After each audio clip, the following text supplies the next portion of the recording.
di dalam kelemahanku. Kekuatan-Mu menopang seluruh hidupku. Dari mana datang pertolonganku? Hanya Yesus pertolonganku. Engkaulah sumber kekuatan hatiku, tempat persembunyianku. Engkau penolong di saat susahku, tempat perlindunganku. Kau menara dan perisai di hidupku.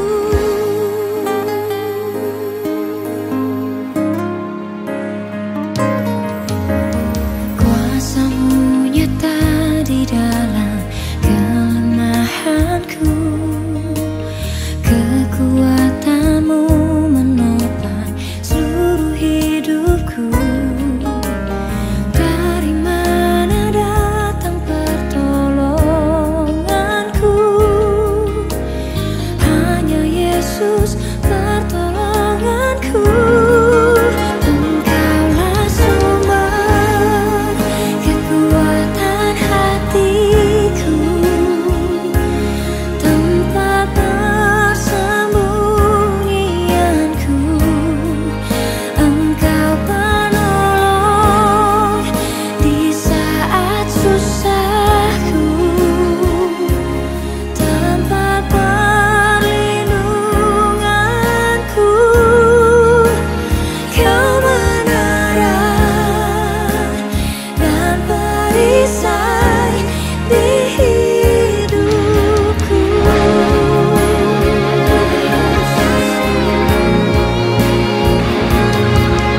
Engkau perisai di dalam hidupku.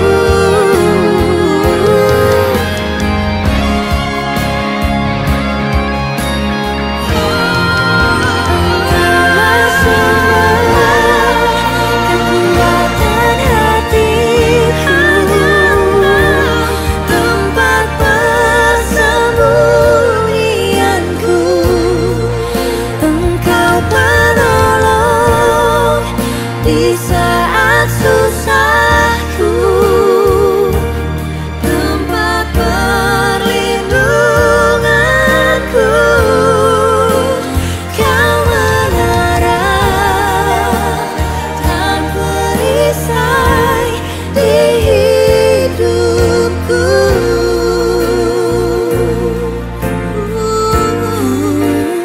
Kau menara dan perisai di hidupku.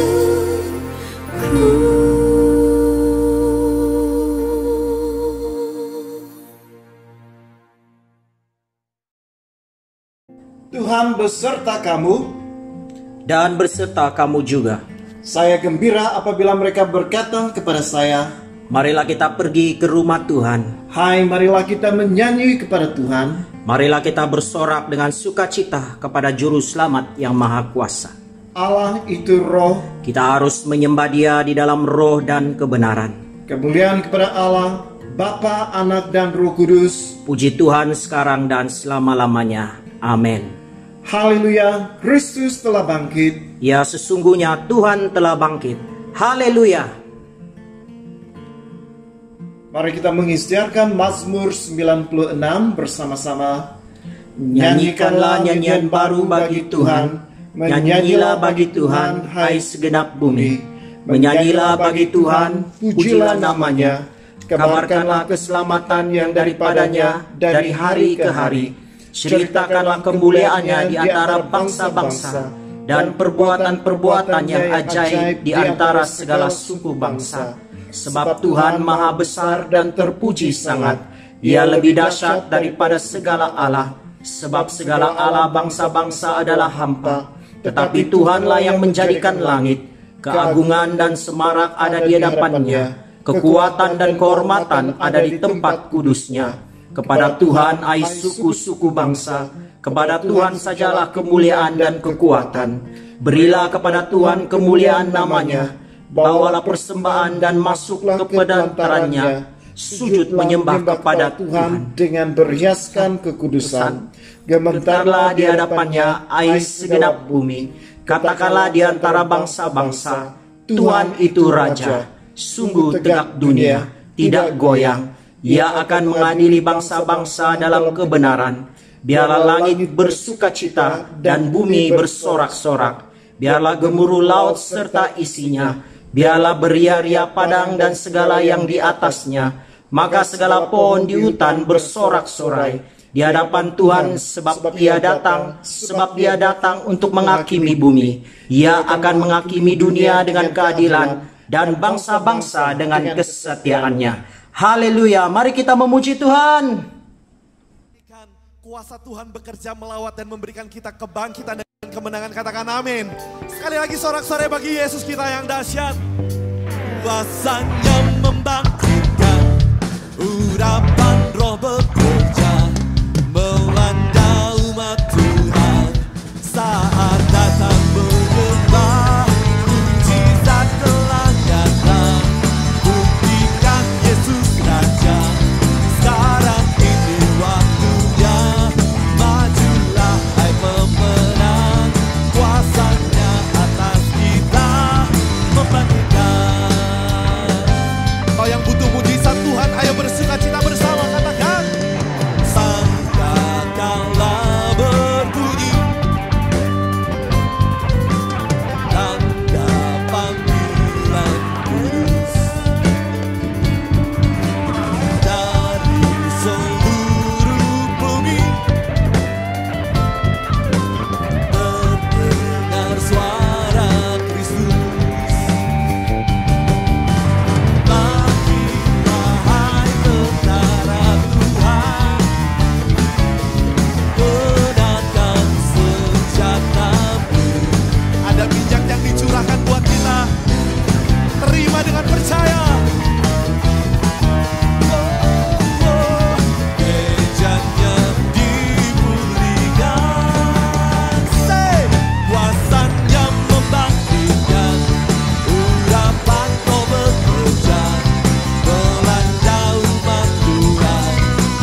lebih dari pemenang, katakan amin. Sorak-sorai sekali lagi buat Tuhan Yesus. Silakan duduk Bapak Ibu Saudaraku. Semua tepuk tangan.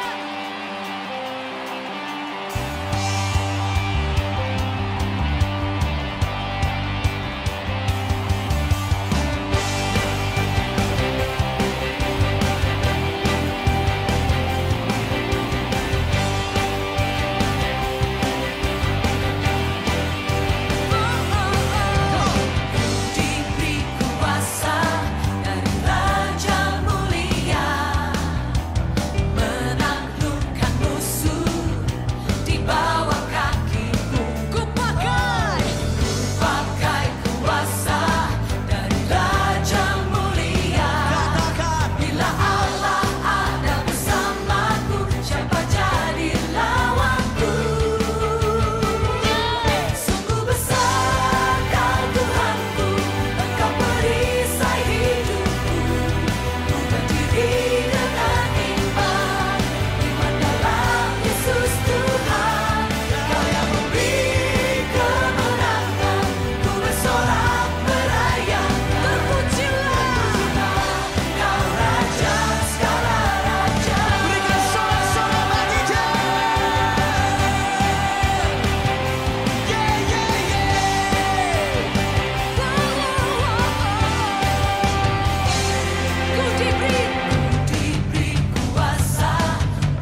sujud menyembah dalam indahnya hadirat-Mu.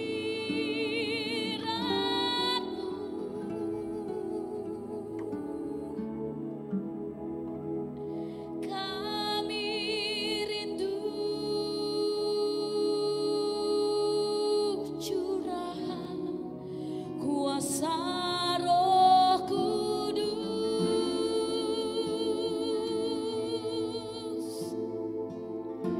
genapi firman-Mu, jadikanku alat-Mu.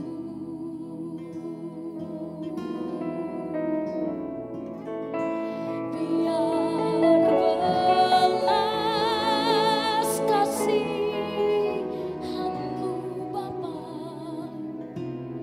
penuhi hati kami,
hadapan Tuhan.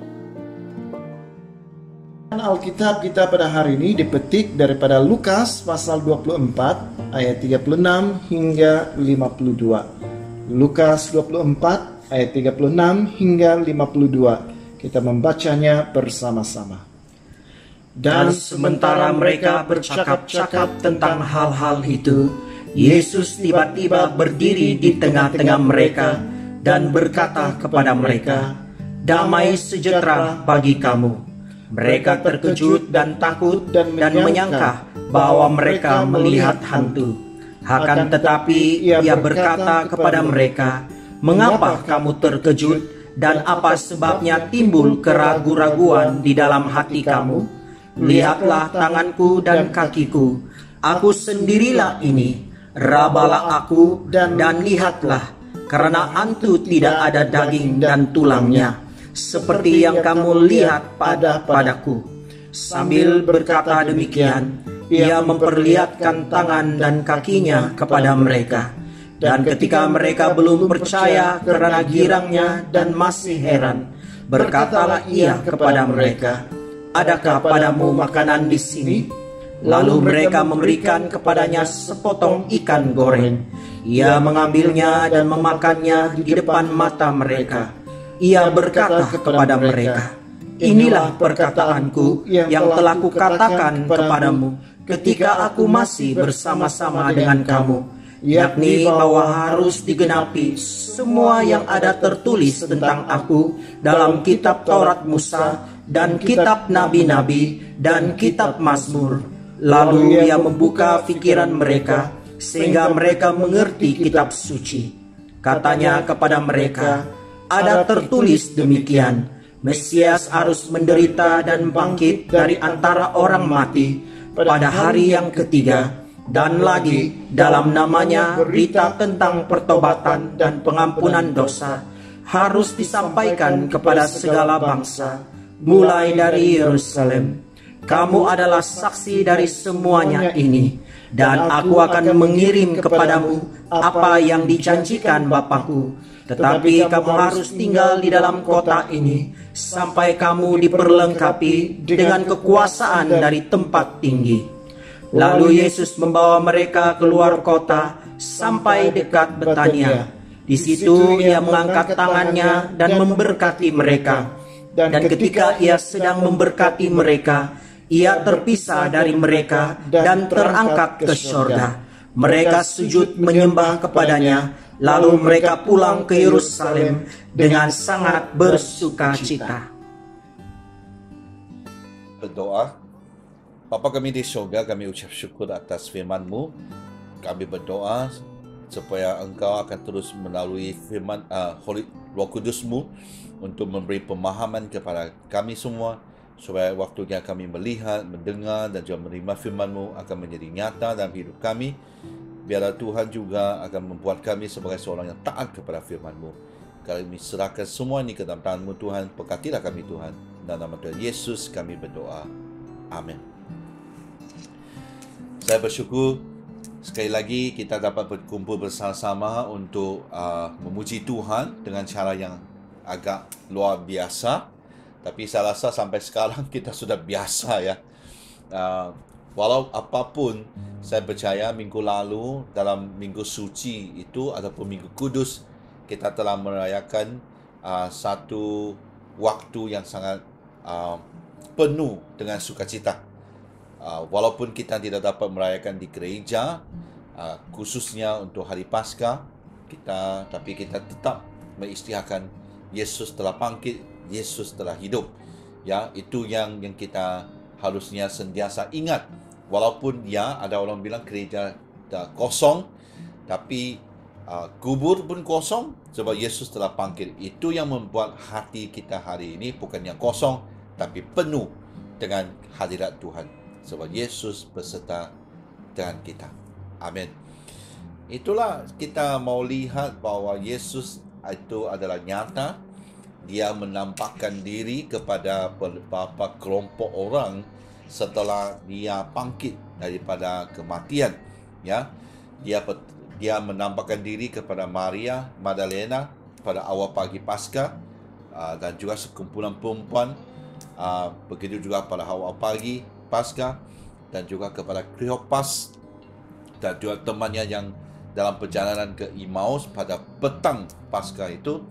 Dan Alkitab mengatakan dia bertemu, menampakkan diri kepada Petrus, dan lepas tu pada malam Paskah itu dia menampakkan diri kepada 10 murid ataupun 10 rasul itu tanpa Thomas. Hanya lepas 1 minggu di mana dia menampakkan dirinya Yesus sendiri kepada mereka sekali ini dengan Thomas. Dia juga bertemu, menampakkan diri kepada 7 murid yang berada di Laut Galilea, ataupun secara rasmi orang Roma memakai namanya lebih kepada Tiberias. Di sana Petrus dengan mengajak 6 murid yang lain untuk kembali menangkap ikan. Yesus berada di sana, bertemu dengan mereka, makan dengan mereka. Dia memulihkan Petrus, yang saya percaya itu satu transformasi khususnya kepada Petrus sendiri. Dan lepas tu dia menampakkan diri kepada 11 murid di atas gunung Galilea, dan Alkitab juga mengatakan dia menampakkan diri lebih daripada 500 orang, dan juga kepada Yakobus. Ini catatan-catatan daripada Alkitab. Nah, soalnya mengapa Yesus menampakkan diri kepada mereka? Saya percaya itu seolah-olah seperti satu lagi tugas kepada Yesus, bukannya berhenti pada kebangkitan, tapi setelah itu dia telah mengajar, menampakkan diri, dan memberi arahan-arahan kepada muridnya ataupun pengikutnya apa yang harus dilakukan selanjutnya. Jadi kalau kita seperti murid pada waktu itu, saya rasa kita akan tanya soalan yang sama. Apakah selanjutnya? Apakah yang akan terjadi? Itu pun sudah terjadi. Soalnya begitu sebelum Yesus mati. Mereka sudah tanya siapa yang jadi paling besar, siapa yang akan jadi taiko dan sebagainya. Jadi kita lihat di sini soalnya apakah selanjutnya itu yang menjadi topik khotbah hari ini. Ia juga dalam pikiran kita selama ini.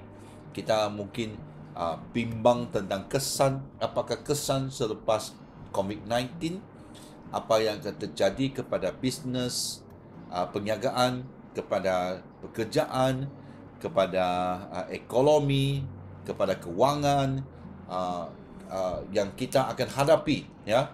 Jadi pada masa yang seperti begini, saya rasa kita ni bingung dengan rasa kekecewaan, kehampaan dan keputusasaan. Kita boleh memilih untuk menembus segala perasaan ini dengan kembali melakukan apa yang kita tahu. Seperti murid-murid itu, mereka kembali untuk menangkap ikan. Sebab itu yang mereka tahu sebelum itu. Jadi ini bermaksud, kalau kita dalam keadaan begini, kita tidak seharusnya kembali kepada hidup lama kita. Inilah waktu yang menjadi persiapan bagi kita untuk menghadapi satu kehidupan yang baru, di mana saya percaya setelah habis semuanya ini, kita kembali dalam hidup kita. Ada orang bilang kita akan menjadi kembali kepada hidup biasa kita. Saya percaya ia tidak akan menjadi seperti yang dulu sudah. Pasti dia akan berubah. Jadi apa yang kita harus lakukan? Yesus telah memberi jawapan kepada mereka. Bukannya mereka kembali kepada hidup yang lama, menangkap ikan, tapi dia memberi arahan kepada mereka. Inilah hidup yang baru, adapun tugasan yang baru kepada muridnya dan kepada kita semua juga. Amin. Inilah yang diberikan oleh Yesus di Lukas pasal 24 ayat 46 hingga ayat 49, yang di mana dalam bacaan tadi kita sudah lihat. Tapi saya sekali lagi mau ingatkan kita semua bahwa Yesus mengatakan, aku tertulis demikian, ada tertulis demikian, Mesias harus menderita dan bangkit dari antara orang mati pada hari ketiga. Dan lagi dalam namanya, berita tentang pertobatan dan pengampunan dosa harus disampaikan kepada segala bangsa. Mulai dari Yerusalem, kamu adalah saksi dari semua ini, dan aku akan mengirim kepadamu apa yang dijanjikan Bapa-Ku. Tapi kamu harus tinggal di dalam kota ini sampai kamu diperlengkapi dengan kekuasaan dari tempat tinggi. Kita lihat kembali kepada panggilan Yesus kepada muridnya. Ya, kali pertama dia memanggil muridnya memanggil Petrus, Simon dan sebagainya sebagai muridnya di beberapa tempat, dan dia panggil mereka ikutilah aku, follow me, ya. Lepas tu di satu lagi di mana dia juga menyuruh mereka mengingkari diri dan memikul salibnya dan ikut dia, ya. Hari ini kita lihat lagi di mana waktu Yesus bertemu dengan Petrus di laut Galilea itu, setelah dia menanyakan 3 soalan itu, adakah kau mengasihi saya, dan dia memulihkan Petrus, dan setelah itu dia juga memanggil Petrus, ikutilah saya. Jadi saya percaya itu yang menjadi satu dasar kepada pemuritan, ya, di mana kita harus mengikuti dia. Jadi kalau kita mau ikut dia, mau ikut Yesus, apakah yang harus kita lakukan? Ini 3 perkara. Saya percaya yang Yesus telah menekankan dan mengingatkan mereka sekali lagi. Pertama adalah jadilah saksi Kristus. Kisah Para Rasul pasal 4 ayat 28 hingga 20, di mana sini mengatakan, dan setelah keduanya disuruh masuk, mereka diperintahkan supaya sama sekali jangan bicara ataupun manja lagi dalam nama Yesus. Tapi Petrus dan Yohanes menjawab mereka, silakan kamu putuskan sendiri manakah yang benar di hadapan Allah, taat kepada kamu ataupun taat kepada Allah. Sebab tidak mungkin bagi kami untuk tidak berkata-kata tentang apa yang telah kami lihat dan yang telah kami dengar. Ini Petrus yang sebelumnya kita lihat dia agak seorang yang takut, ya. Dia tahu cakap, tapi waktu kalau berlaku dia akan takut.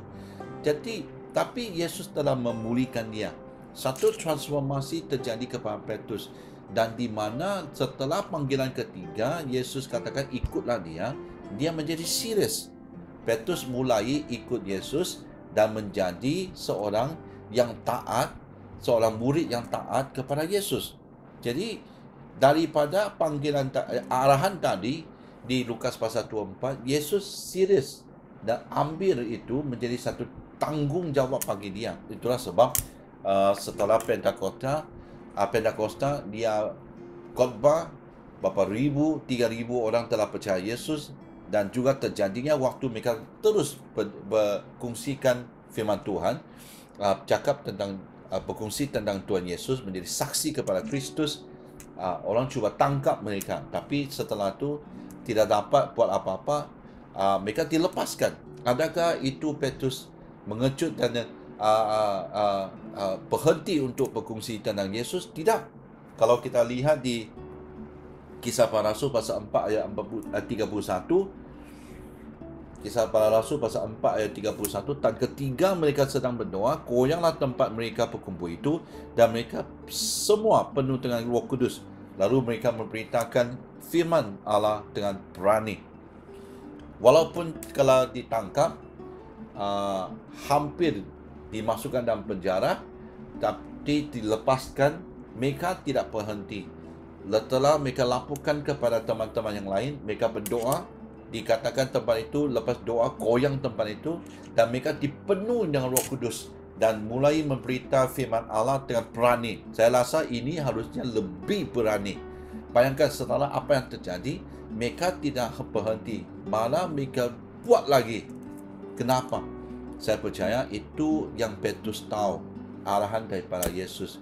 Mereka harus menjadi saksi kepada Kristus. Apakah itu juga menjadi satu arahan kepada kita? Kalau kita mau tanya, apakah selanjutnya kita boleh lakukan sesuatu buat waktu ini, di mana kita mulai bersaksi tentang Kristus. Kita boleh gunakan banyak cara. Cara dulu kita bercakap, sekarang kita boleh gunakan handphone, kita boleh gunakan Facebook, kita boleh gunakan banyak cara. Walaupun kita dikurung, ya, orang bilang lockdown, kita dilarang sama sekali untuk keluar, tapi kita boleh melalui cara-cara begini seperti sekarang untuk berkongsi firman Tuhan kepada teman-teman kita. Walaupun kita tidak biasa ataupun tidak pernah lakukan dulu, tapi sekarang inilah waktunya. Kita akan ambil kembali apa yang diarahkan oleh Tuhan Yesus. Kita harus menjadi saksi kepada perkara ini.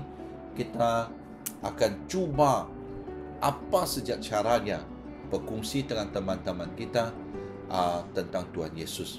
Saya mendorong kita semua, bukannya hanya kita berkongsi tentang berita-berita COVID-19, tapi berkongsilah tentang Tuhan Yesus, ya. Kita boleh buat telefon, kita boleh membuat pesanan-pesanan teks kepada mereka, sebab inilah waktunya di mana teman-teman kita tidak lagi ada alasan.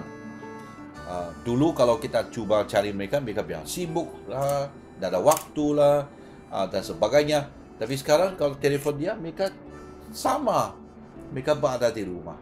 Jadi kita boleh cuba dengan pimpinan Roh Kudus dan menjangkau mereka. Kan tahun ini tahun jangkaan luar, ya. Saya memang tanya Tuhan, kenapa tahun jangkaan luar kami berada di rumah?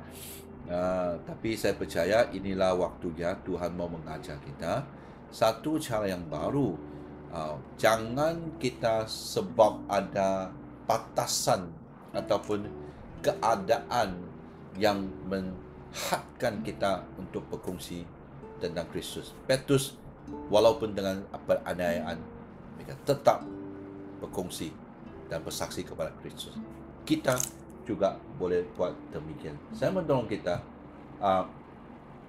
datang kepada Tuhan, minta kebijaksanaan daripada Tuhan.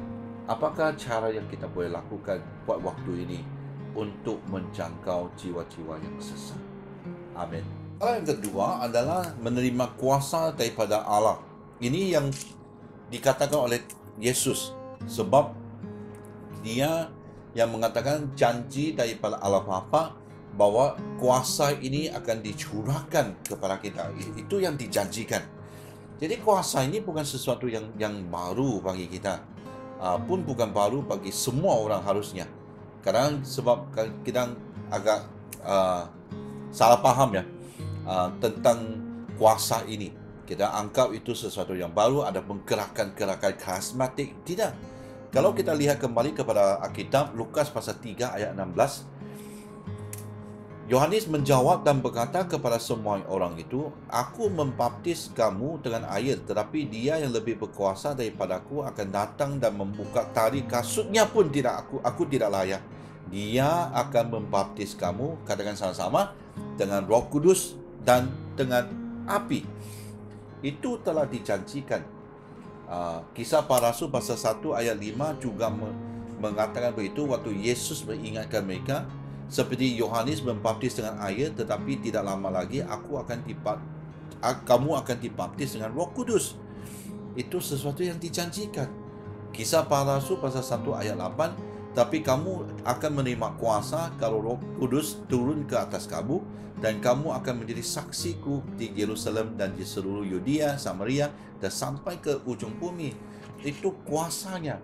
Dari dulu Dia telah menjanjikan bahwa Dia akan curahkan kepada kita. Jadi kita harus datang kepada Tuhan dan minta kuasa itu. Kuasa yang akan membuat kita menjadi seorang saksi kepada Kristus yang lebih berkesan, yang bukannya lebih berkuasa, tapi kuasa ini akan tolong kita waktu kita menjangkau, kita berkongsi. Ia akan bekerja dalam keadaan yang lebih luar biasa, sebab kita yang tugasnya adalah untuk berkongsi. Yang membuat jiwa itu bertobat adalah kerjanya Roh Kudus.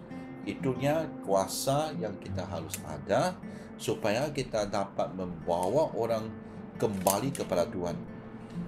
Lihat di Lukas pasal 1 ayat 16 kepada ayat 17, dia akan membuat banyak orang Israel berbalik kepada Tuhan Allah mereka, dan dia akan berjalan melalui Tuhan dalam roh dan kuasa Elia untuk membuat hati bapa berbalik kepada anak-anaknya, hati orang-orang Tuhaga kepada fikiran orang-orang benar, dan demikian juga menyiapkan bagi Tuhan suatu umat layak baginya. Ini yang kuasa yang dikatakan di sini. Kuasa ini akan membuat orang kembali kepada Tuhan, yang siap menghadapi Tuhan. Jadi saya mendorong kita semua buat waktu ini datang kepada Tuhan, minta kuasa kepada Tuhan. Jangan sebab keadaan sekarang kita mungkin rasa lemah sebab tidak boleh buat apa-apa. Kadang-kadang ada di rumah, kita duduk santai sampai orang pun jadi malas sudah. Jadi saya mendorong kita semua datang kepada Tuhan. Jangan lupa bahwa kuasa itu telah siap untuk kita menerima, dan kalau kita dapat menerimanya, kita akan menjadi saksi kepada Tuhan Yesus. Amin. Saya mau mendorong kita semua ambil kuasa ini, terima kuasa ini, biar kuasa ini dapat memenuhi kita semua untuk bersaksi. Sebab saya percaya dengan kuasa ini, dia akan membuka pikiran kita, dia akan mendorong kita ada cara yang baru untuk menjangkau. Seperti sekarang saya buat recording, buat buat video ini. Ini cara yang baru bagi saya. Ini bukan perkara yang biasa. Ini langsung luar biasa. Tapi keadaan sekarang COVID-19 adapun MCO ini telah memaksa kita untuk berfikir kembali. Apakah kita juga masih ada kuasa itu untuk menjangkau? Jangan sebab keadaan yang menghentikan kita. Amin. Kita boleh buat lebih baik untuk Tuhan. Kalau kita ada kuasanya, pasti kita dapat melakukannya. Amin. Yang terakhir, ketiga adalah tinggal di kota. Ini sesuatu yang paling susah bagi kita semua. Di ayat keempat tadi, di Kisah Para Rasul pasal 1 ayat keempat, Yesus katakan pada suatu hari ketika dia makan bersama-sama dengan mereka, dia melarang mereka meninggalkan Yerusalem dan menyuruh mereka, katakan sama-sama, tinggal di situ menantikan janji Bapa. Apakah janji Bapa? Kuasa itu.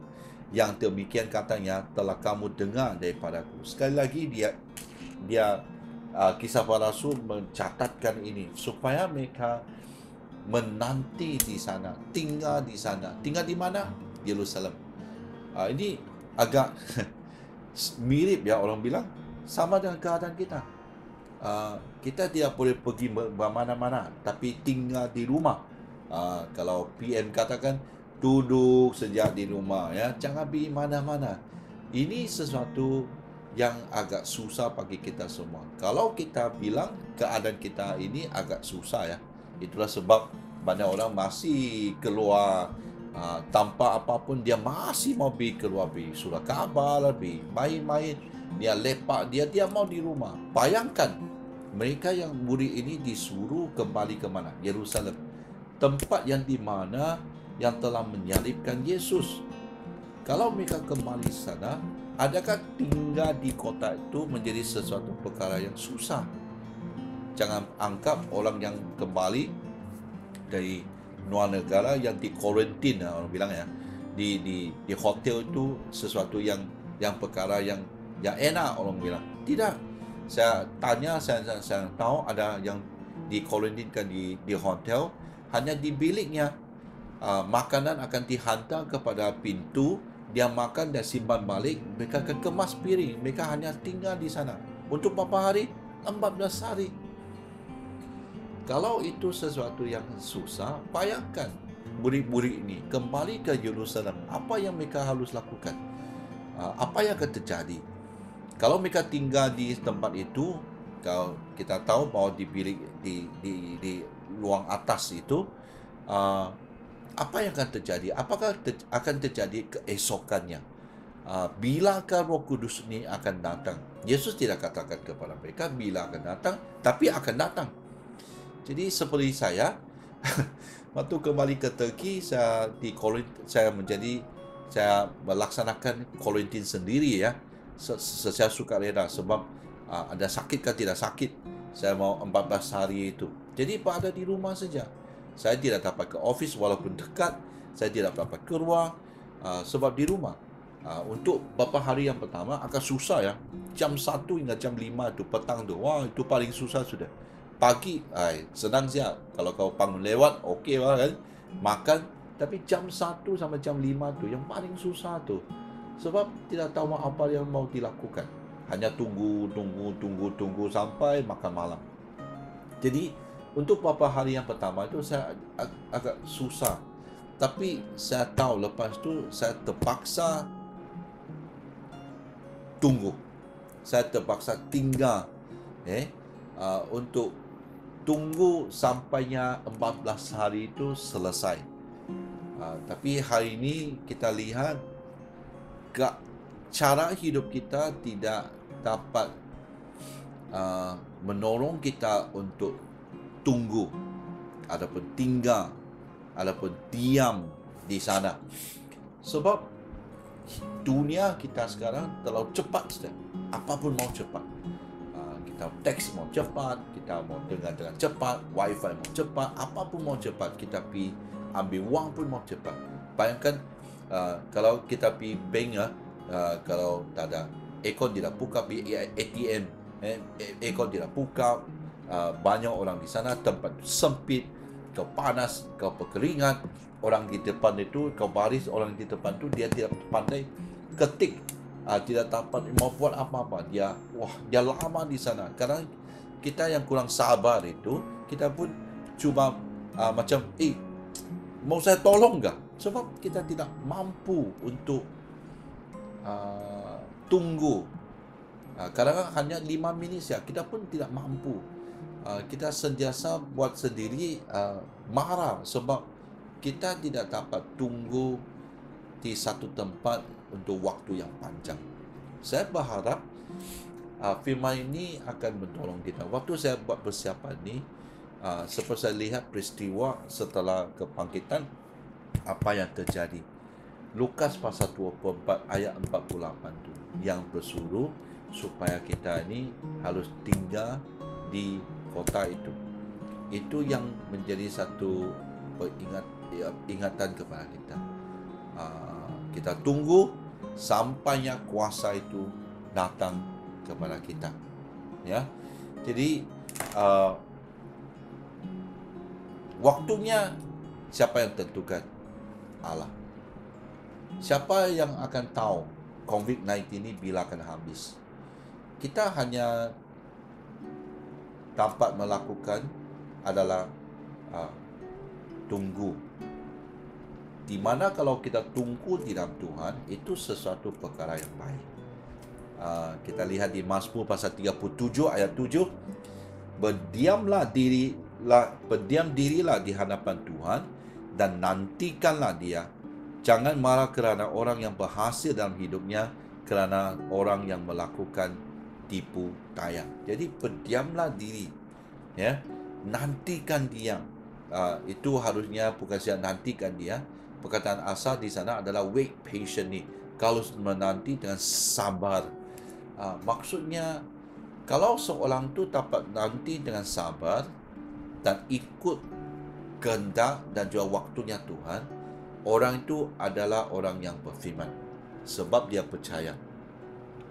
Walaupun keadaannya agak teruk sekarang, tapi kita percaya Tuhan akan memulihkan.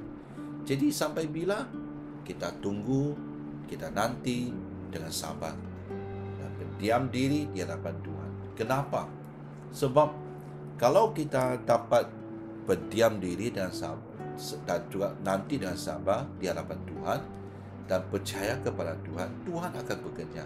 lihat di Keluaran pasal 14 ayat 14. Waktu orang-orang Israel dikepung, yes, di tempatnya di mana orang-orang Mesir, Firaun datang cuba tangkap ataupun bunuh, memusnahkan mereka. Mereka waktu itu ada yang kurang sabar, ada yang agak orang bilang kaget ya, takut ya. Tapi Musa, Tuhan Allah melalui Musa mengatakan kepada mereka di ayat 14, Tuhan akan berperang untuk kamu dan kamu akan diam saja. Ya. Jadi maksudnya kamu tidak perlu buat apa-apa. Biar Tuhan yang bekerja. Ya, buat waktu ini kita hanya harus belajar diam di hadapan Tuhan. Apa yang kita akan dapat kalau kita diam di hadapan Tuhan? Mazmur ayat 46 ayat 11.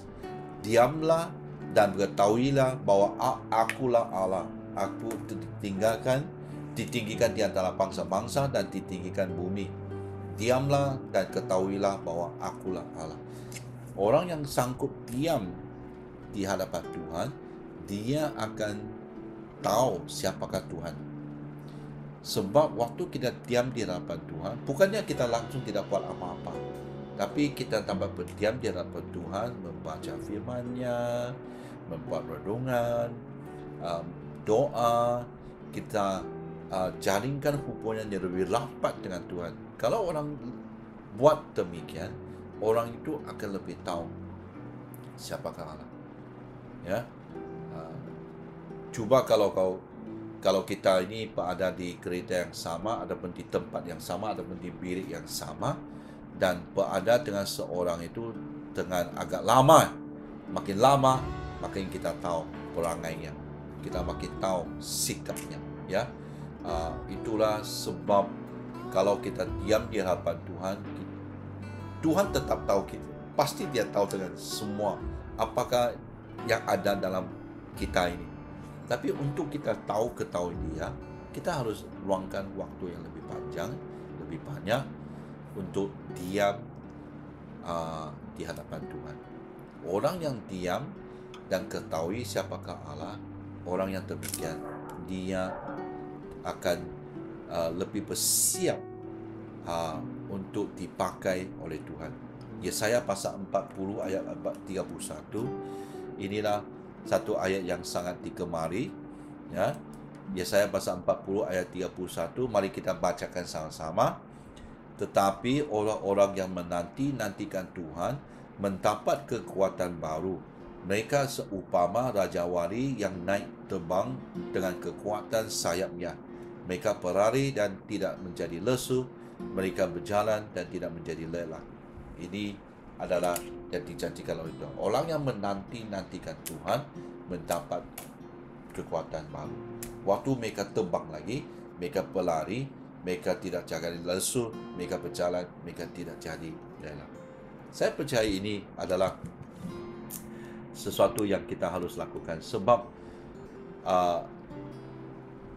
habisnya COVID-19, waktu kita kembali ke Tuhan, kita harus kembali kepada gereja dan terus melayani seperti yang dulu. Kita harus menjadi lebih kuat. Inilah waktu seperti Formula One, ya, pelumpuan kereta itu pit stop.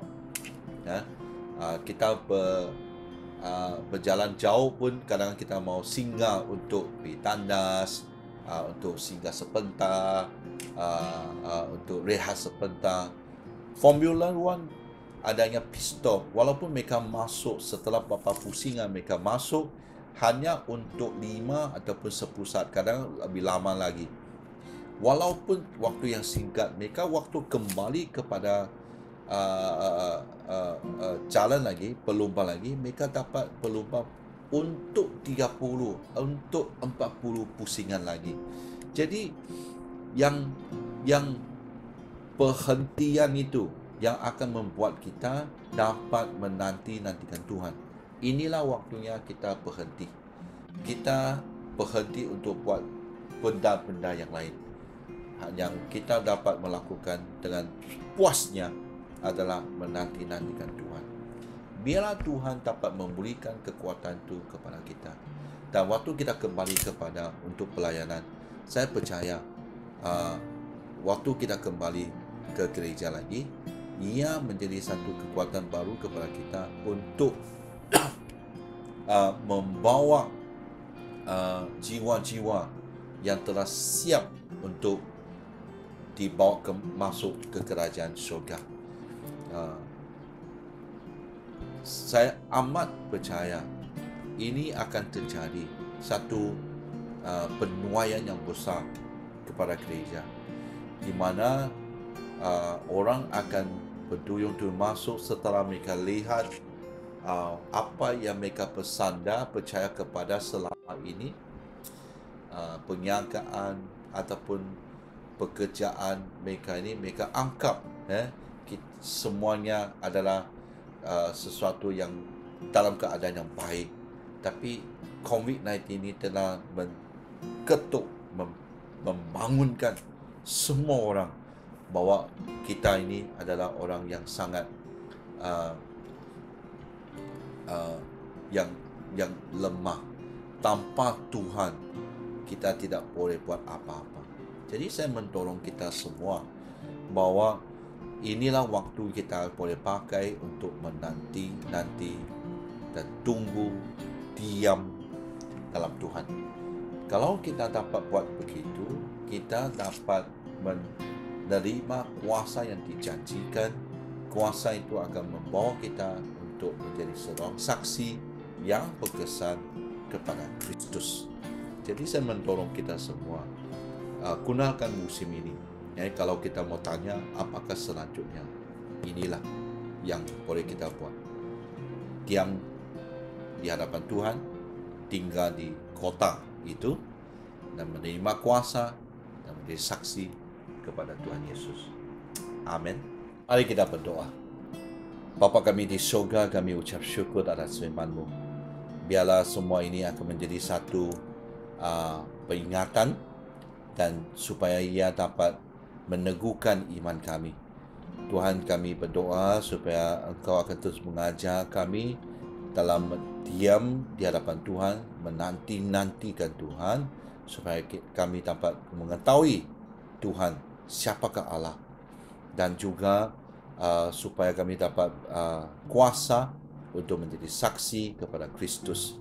Biarlah semua ini akan mengajar kami, meneguhkan kami, hidup kami sebagai seorang murid kepada Tuhan Yesus. Tuhan, kami serahkan semua ini Tuhan. Biarlah firman-Mu akan menjadi dorongan kepada semua golongan. Biar yang paling tua sampai yang paling muda, waktunya kami gunakan MCO ini, kami dapat gunakan dengan begitu baik, yang dimana menjadi satu persiapan bagi kami untuk kembali melayani di gereja. Kami serahkan semua ini Tuhan, dalam nama Tuhan Yesus kami berdoa. Amin. Jemaat yang dikasihi Tuhan, kita sudah mendengar firman Tuhan sebentar tadi. Marilah kita meresponi dengan lagu ini, Kirimkan Apimu. Shalom saudara, salam sejahtera dalam Tuhan Yesus Kristus. Alkitab mengajar bahwa kita akan menjadi sama seperti apa yang kita sembah. Kalau saudara menyembah uang, maka saudara akan menjadi sama seperti uang. Nilainya tidak menentu. Tapi kalau kita menyembah Tuhan Yesus Kristus, kita akan menyerupai seperti Kristus. Haleluya. Dan Allah tidak mencari penyembahan malam ini. Tuhan mencari penyembahnya. Hati yang menyembah, yaitu saudara semuanya. Mari kita angkat tangan di hadapan Tuhan dan memberkatinya. Naikkan suaramu. Haleluya.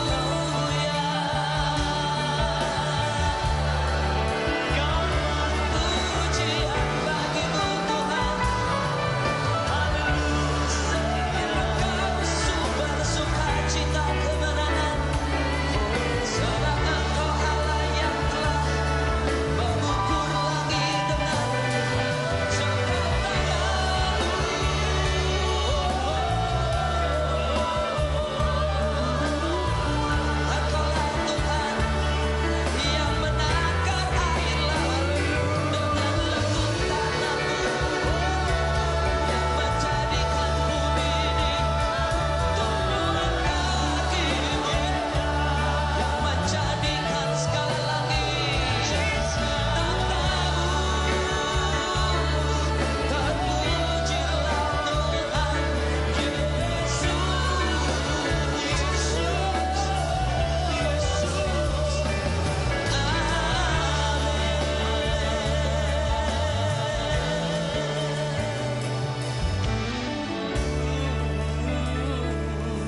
kami malam ini di hadapan-Mu ya Tuhan.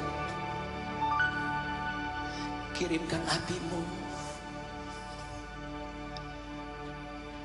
Kirimkan api-Mu.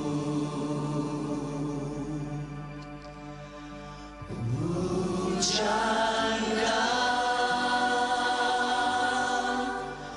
minyak kudus-Mu.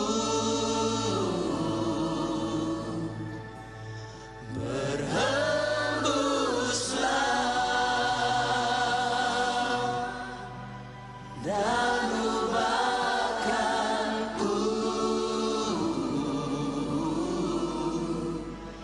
Kirim api, minyak hujan dan angin-Mu.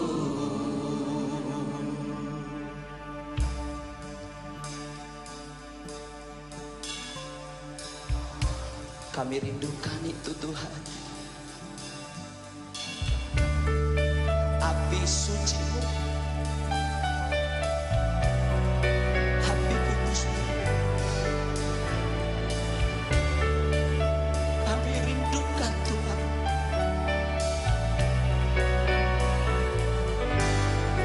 Kirimkan api-Mu. Hujankan minyak kudus-Mu. Dan rebuslah dan ubahkanku. Kirim api, minyak hujan dan angin-Mu.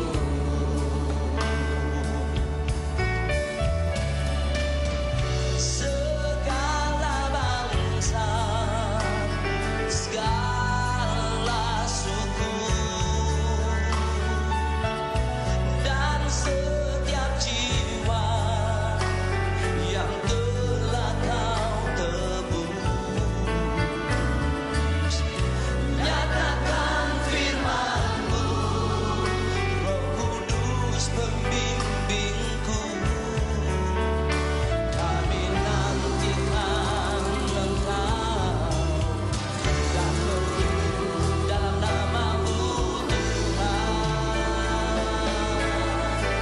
Kirimkan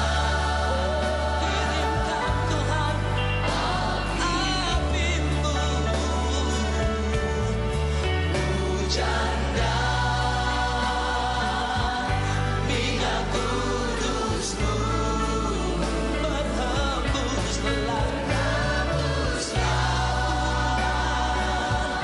dan ubahkanku.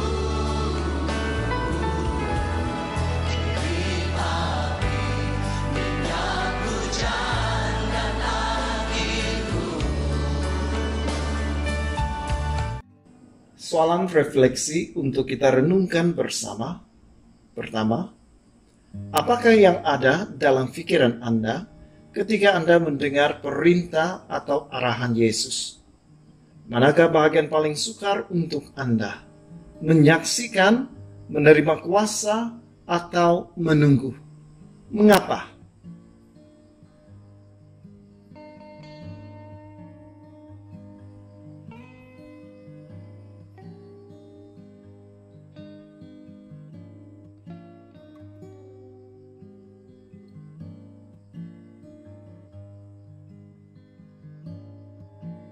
Kedua, bagaimanakah firman Tuhan hari ini berkaitan dengan keadaan kita sekarang?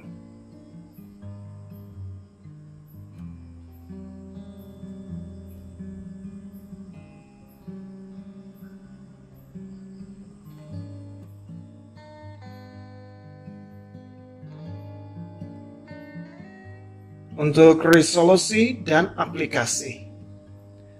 Bagaimanakah Anda berkomitmen untuk menjadi saksi bagi Kristus? Apakah keutamaan yang akan Anda buat sekarang untuk mengalami pemenuhan janji-janji Yesus?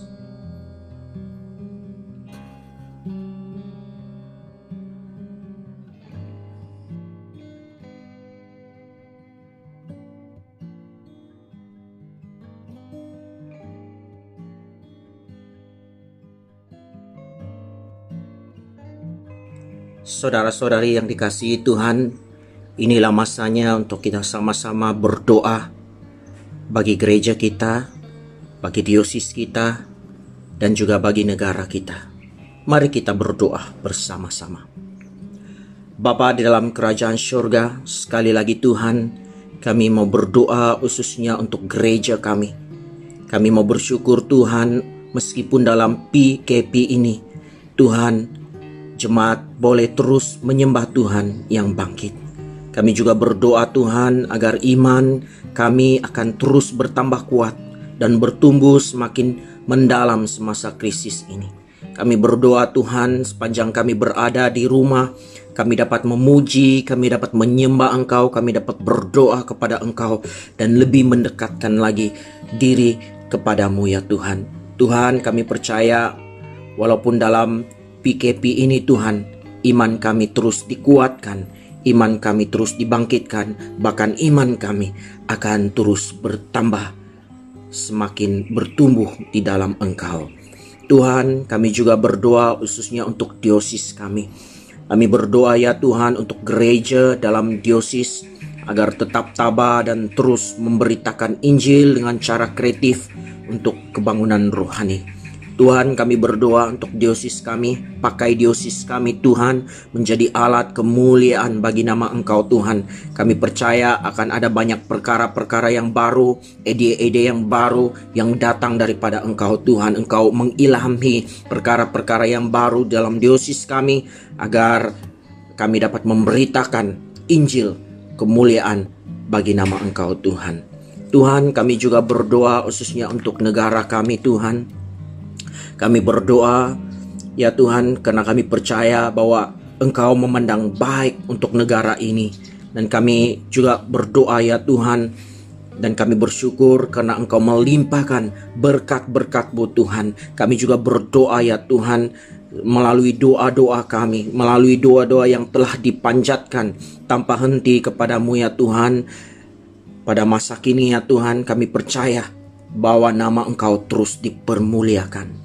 Kami juga berdoa ya Tuhan untuk kesehatan yang baik dan kekuatan kepada mereka ya Tuhan yang berjuang dan juga menjaga orang sakit. Beri mereka kekuatan ya Tuhan, kemampuan ya Tuhan, agar apabila mereka berjuang, apabila mereka merawat orang-orang yang sakit Tuhan, kami percaya akan ada banyak kesembuhan, akan ada banyak perkara-perkara yang terjadi yang luar biasa ya Tuhan. Kami juga berdoa ya Tuhan, kami terus memuji dan bersyukur kepada Tuhan yang akan mengakhiri krisis ini tidak lama lagi. Kami percaya, kami juga mau patahkan setiap kuasa-kuasa ataupun setiap virus ini dalam nama Tuhan Yesus. Dan kami percaya kesembuhan akan terjadi, pemulihan akan terjadi, dan pengakhiran akan terjadi. Kami doakan semua ini Tuhan dalam nama Tuhan Yesus. Kami sudah berdoa. Amin. Tuhan bersama-sama. Bapa kami yang di surga, dikuduskanlah namamu, datanglah kerajaanmu, jadilah kehendak-Mu di bumi seperti di surga. Berikanlah kami pada hari ini makanan kami sehari-hari. Ampunilah kami akan dosa-dosa kami, seperti kami juga mengampuni orang yang bersalah kepada kami. Janganlah membawa kami ke dalam pencobaan, tetapi lepaskanlah kami daripada yang jahat. Karena Engkaulah yang mempunyai kerajaan, kuasa dan kemuliaan sekarang dan selama-lamanya. Amin. Doa berkat, kasih karunia Tuhan Yesus Kristus dan kasih Allah dan persekutuan Roh Kudus menyertai kamu sekalian. Amin. Jemaat yang dikasihi Tuhan, marilah kita bersama-sama menyanyikan lagu kesyukuran kita, Api Kemuliaannya.